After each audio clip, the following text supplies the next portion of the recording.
So the NFL suspended 4 different players today, with one of them being a pretty high-profile wide receiver. And in today's video, I'll break down all of that, talk about the league trying to better educate players on their gambling policy, a trade made among several other roster moves made today, right after...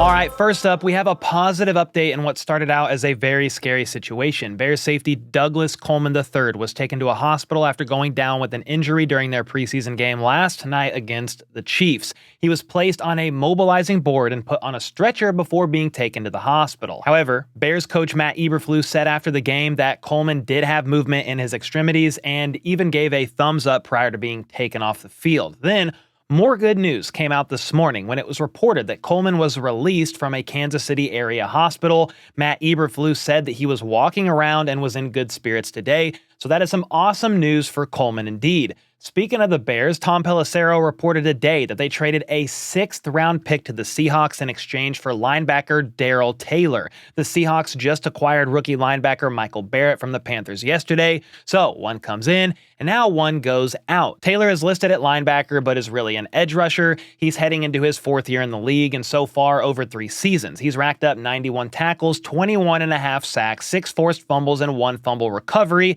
And now, the former 2nd-round pick finds a new home in Chicago.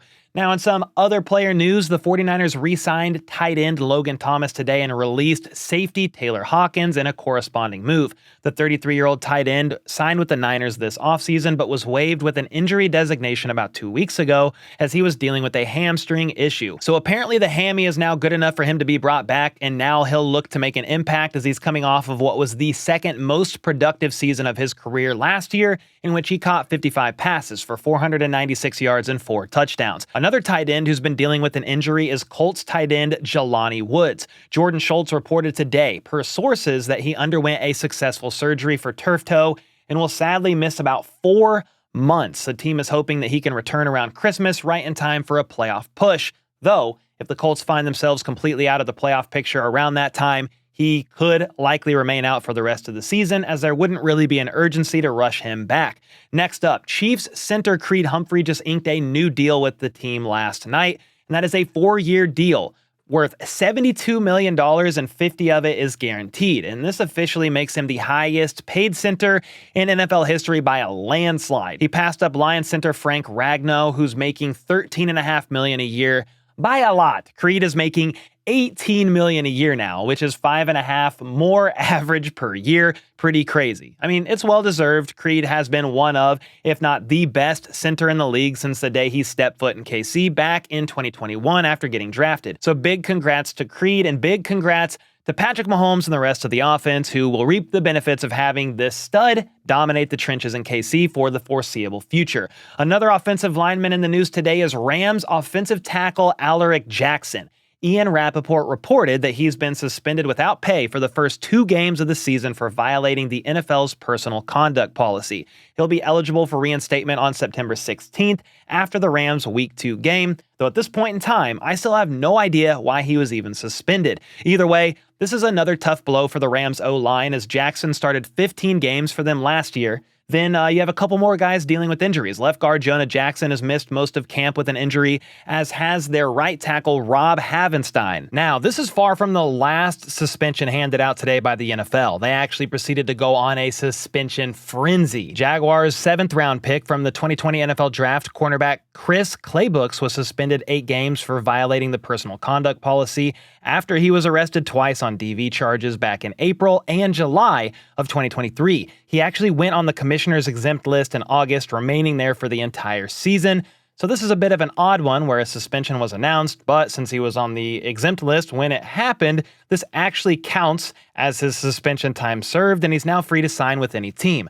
Then, free agent cornerback J.C. Jackson was suspended for 1 game.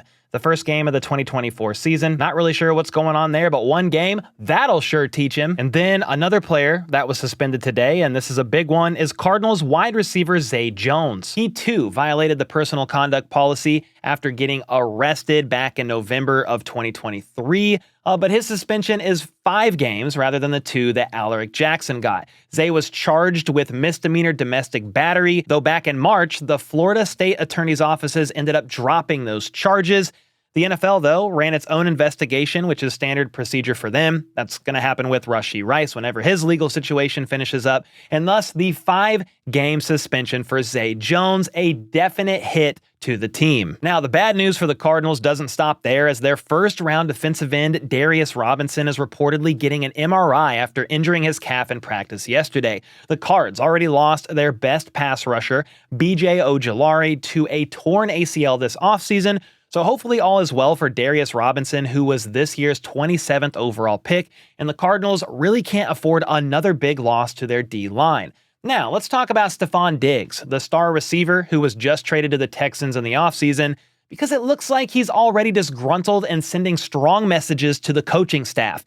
All right, relax. This may or may not be happening in real life, only in Madden. Dan Mitchell tweeted out this picture of what I think is him playing a Madden franchise, in which you can play the role of a coach for any team, and in that game mode, you can interact with players. Well, in this digital universe that's not too far off from apparent reality, Diggs texted his coach saying that the offense better be focused around him and threatened to make a scene if he doesn't get over 100 catches and 20 rush attempts.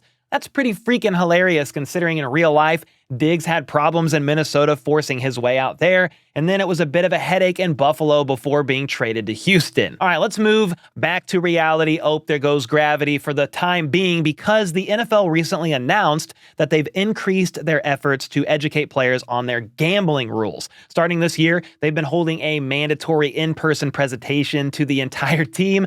I don't know why this is funny to me. I just think it's funny that somebody has to explain every little thing for them because players keep getting suspended for violating the league's gambling policy. So anyway, they have mandatory in-person presentations to the entire teams by either a member of the NFL's compliance team, a team's head of player engagement, which is oftentimes a former player, or by other former players using what is called a train the trainer approach. As an example, former Chiefs guard Will Shields was the one who conducted the presentation for Kansas City.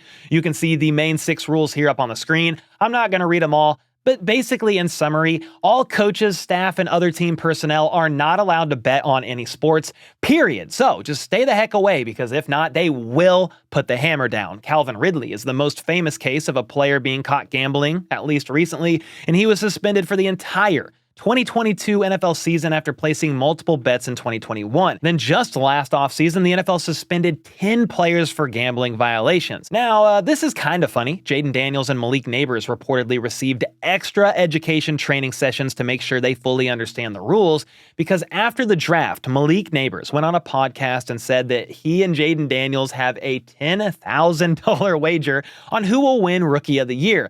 Well, the league definitely stepped in and shut that one all the way down, with Nabers later saying, quote, "I'm educated now that I got here about sports betting and gambling. We're calling the bet off. There is no bet now. It was just another brother pushing another brother to try to get to success.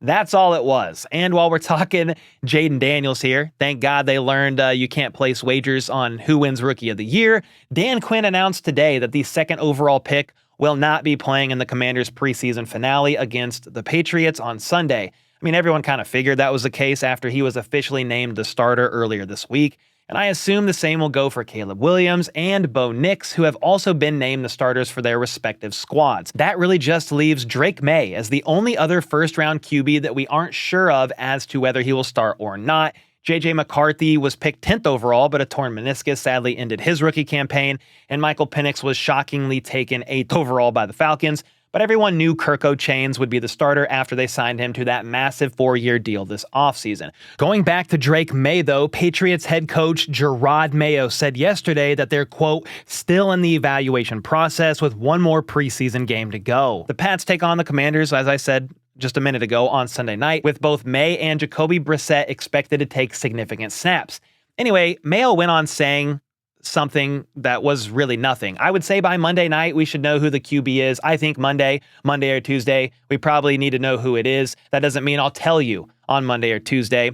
And that was when he was talking to the media. So whenever Mr. Mayo lets us know, I'll be sure to let you guys know. And speaking of depth charts and roster moves, All teams must have their rosters cut down to 53 by Tuesday at 4 p.m. Eastern Time. And the Bengals got a bit of a head start today. They finished their last preseason game last night and just released 11 players that you can see on screen today. And I would say the most notable is Jackson Carman, the offensive lineman who was a second-round pick back in 2021.